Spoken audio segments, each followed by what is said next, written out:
Today is Christmas, and therefore I thought it would be fun to give you sort of a family tree of Santa Claus.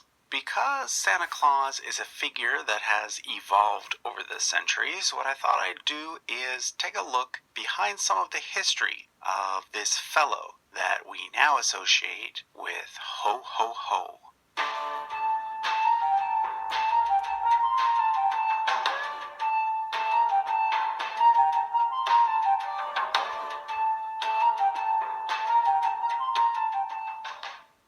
So let's start with this person here, Saint Nicholas. I think most people are aware of the fact that Santa Claus has a strong association with this historical person.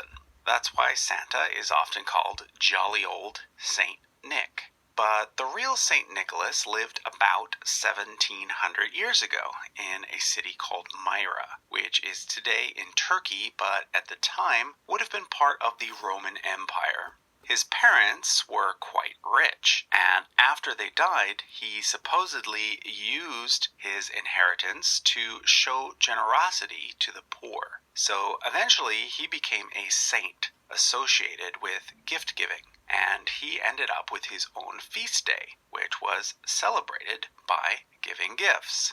This continued for quite some time, but then, during the Protestant Reformation in Germany, things changed. You see, Protestants aren't supposed to venerate saints, so since the feast of St. Nicholas happened to occur around the same time as Christmas, the custom of gift-giving was simply moved to December 25th instead. And since Christmas is all about the birth of Jesus, the gift giver was changed from St. Nicholas to a Christ child. In German, the word is this. I'm not even going to try to pronounce it, but in America, it was mispronounced to become Kris Kringle, which is why to this day, Kris Kringle remains one of the alternative names for Santa Claus. But in many countries, it was really hard for people to give up the association between St. Nicholas and giving gifts, especially to children. So in the Netherlands, St. Nicholas crept back into Christmas traditions and became known as Sinterklaas. Meanwhile, in Great Britain, a different tradition had evolved. There, they had a winter figure called Father Christmas, who was originally more associated with drinking and adult partying. He was likely a leftover from the pre-Christian days, when the god Odin was associated with a winter festival called Yule. So basically what happened was that in America, during the mid-1800s, these two traditions, the Dutch Sinterklaas tradition and the British Father Christmas tradition, merged into a new figure called Santa Claus. The name and the gift-giving part came from Sinterklaas, but the jolly fat guy part came from Father Christmas. It was a slow process, but if we had to choose one date for the birth of the modern Santa, that date should probably be 1863.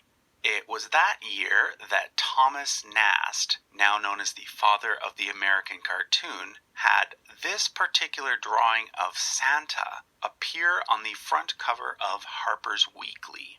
This and other depictions of Santa by Thomas Nast became the basis for all other future depictions of Santa and of the various traditions surrounding him, such as the one that says he lives at the North Pole. Then, of course, in the 1930s, the Coca-Cola Company started to use Santa in their advertising. No, they did not invent Santa, but they did help make him even more popular. Before we go, there's one more figure that is sometimes associated with Santa that I'd like to mention, and that's Jack Frost. He's based on the many related Old Man Winter traditions from across Europe, but he's less the embodiment of Christmas and happy times, as more simply the embodiment of cold and ice. He's not necessarily a bad guy, he's just, well, wintry. The Old Man Winter tradition is particularly popular in Slavic countries. In Russia, they have a Santa-like figure called Ded Moroz, which literally means Grandfather Frost. And he's based on a mythological wizard named Marashko, who was in charge of all things winter-related.